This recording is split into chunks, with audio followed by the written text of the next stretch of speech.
Kagulat World, hindi na lamang basta kasali si Alexandra Ayala sa US Open. Bago pa man magsimula ang main draw, apak na ang Filipina tennis sensation sa pinakamalaking tennis stage sa buong mundo, ang Arthur Ashe Stadium, bilang isa sa apat na pangunahing bida ng 2026 Stars of the Open. Sa August 27, 2026, makakasama ni Alex sina Brazilian phenom João Fonseca at American Young Stars Lerner Tien at Iva Jovic sa isang ticketed exhibition event sa ilalim ng ilaw ng Arthur Ashe. At tandaan, hindi random ang pupili. Ang official US Open social media promotion mismo ang nagpakilala sa kanila bilang next generation na papapunta sa Arthur Ashe Stadium. Ibig sabihin, hindi lamang Pilipinas ang tumitingin kay Alex bilang future superstar. Mismong isa sa pinakamalaking Grand Slam organization sa mundo, ang inilalagay siya sa sentro ng kanilang youth movement. Aking bagay nito.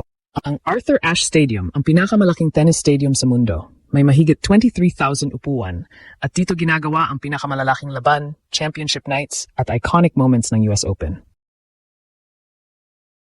Noong nakarang editions ng Stars of the Open, mga pangalang Novak Djokovic, Carlos Alcaraz, Andre Agassi at John McEnroe ang naging tampok. Ngayon, kasama na si Alex sa event na ginagamit upang ipakilala ang susunod na mukha ng global tennis.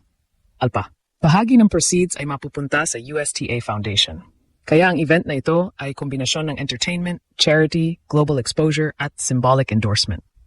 Hindi pa man tumitira ng unang bola si Alex sa 2026 US Open main draw. Binibigyan na siya ng America ng primetime spotlight. Na big deal, mula sa batang nangangarap sa Pilipinas, ngayon ay opisyal nang ipinapakilala sa Arthur Ashe bilang isa sa mga bituin ng kinabukasan. At para maintindihan natin kung gaano kalaki ang pagkakataong ito, kailangan muna nating ihiwalay ang Stars of the Open sa ordinaryong practice session o simpleng promotional appearance. Ito ay isang opisyal ticketed US Open Fan Week exhibition na gaganapin sa Arthur Ashe Stadium mula 6 hanggang 9 ng gabi Eastern Time sa August 27.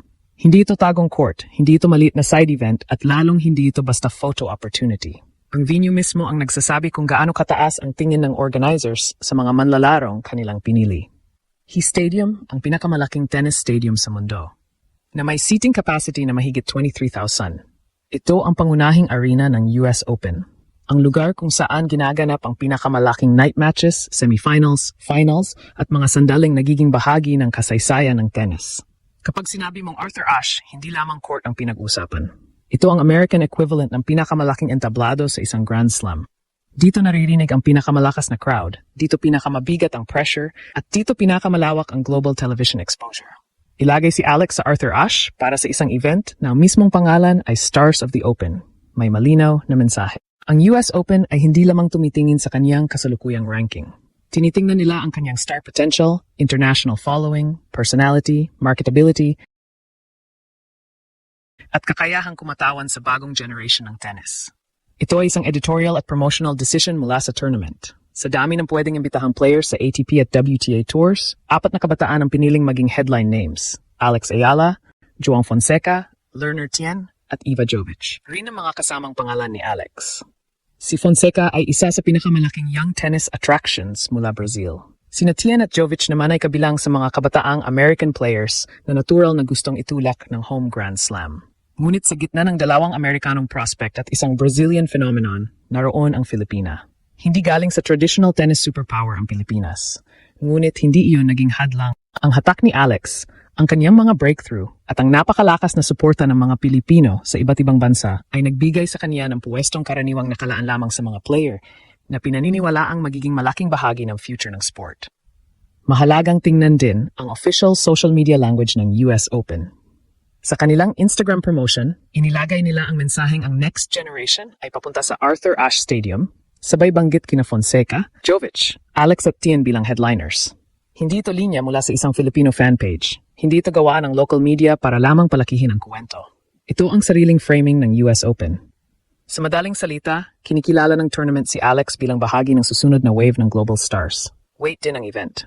Sa nakaraang Stars of the Open editions, naglaro rito ang mga superstar at legends gaya ni Novak Djokovic, Carlos Alcaraz, Andre Agassi, John McEnroe, Jasmine Paolini, Iga Swiatek, Andy Roddick at Juan Martín del Potro. Iba-iba man ang format at lineup bawat taon, malinaw na ang event ay ginagamit para pagsamahin ang entertainment, personality, elite tennis at star power. Kaya ang pagpasok ni Alex sa 2026 edition ay hindi maliit na footnote. Isa itong symbolic passing of the spotlight. Mula sa established legends at champions, ngayon ay ipinapakita naman ang mga manlalarong maaring mamuno sa susunod na era. Nating kalimutan ang teaming. Dumating ang announcement sa panahong lalo pang lumawak ang global profile ni Alex matapos ang kaniyang historic Wimbledon run.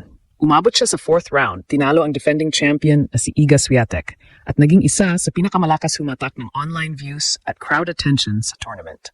Iniulat ng Reuters na naging isa siya sa pinakakapanapanabik na kuwento sa women's tennis, habang tinawag naman siyang massive fan favorite ng The Guardian. Kaya ang Stars of the Open invitation ay hindi nakahiwalay na publicity stunt. Bahagi ito ng mas malaking pattern. Habang tumataas ang level ng kanyang laro, sabay ring tumataas ang demand na makita siya sa pinakamalalaking venue.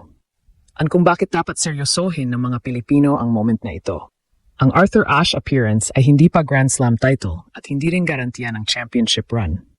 Ngunit isa itong malinaw na indikasyon na ang tennis establishment ay nakikita na si Alex hindi lamang bilang inspiring Filipino story, kundi bilang isang global sporting attraction na kayang ibenta, i-headline at ilagay sa pinakamalaking stage. Una, kailangang malinaw, ang Stars of the Open ay exhibition event. Walang ranking points na makukuha rito at hindi nito automatikong ginagarantiya na sa Arthur Ashe rin ilalagay ang lahat ng official US Open matches ni Alex. Ang court assignment sa main draw ay nakadepende pa rin sa draw, matchup, schedule, television interest at desisyon ng tournament. Pero kahit exhibition ito, napakalaki ng value dahil may mga pagkakataong hindi nasusukat sa ranking points. Ang unang benepisyo ay exposure. Sa Arthur Ashe, makikita si Alex hindi lamang ng mga Pilipino, kundi ng American tennis audience, sponsors, broadcasters, journalists, casual fans, at mga taong maaring unang beses pa lamang siyang mapanood. Dahil relaxed at entertainment-oriented ang exhibition, mas may pagkakataon ding lumabas ang kaniyang personality. Sa ganitong event, hindi lamang forehand, backhand at resulta ang napapansin. Nakikita rin kung sino ang comfortable sa crowd. Sino ang natural sa microphone, sino ang madaling mahalin ng fans, at sino ang may charisma na pwedeng dalhin sa mas malalaking campaigns. Pangalawa, mahalaga ito para sa kaniyang commercial growth. Ang modern tennis star ay hindi lamang sinusukat sa trophies. Mahalaga rin ang global following, engagement, audience diversity, at kakayahang magdala ng bagong market sa sport. Sa kaso ni Alex, dala niya ang Pilipinas, ang napakalaking Filipino diaspora, at ang Southeast Asian audience na matagal na naghahanap ng tunay na elite-level tennis representative. Kapag nakita ng US Open na malakas ang crowd response, mabilis ang social media sharing, at mataas ang interest sa kanyang appearance, lalo nitong pinapatibay ang perception na si Alex ay isang player na dapat ilagay sa featured courts at major promotional materials. Pangatlo, magandang preparation ito para sa atmosphere ng US Open. Ang New York crowd ay kilala sa ingay, energy, at intensity. Iba ang pakiramdam ng Arthur Ashe kapag puno at nakatutok ang lahat ng mata sa court.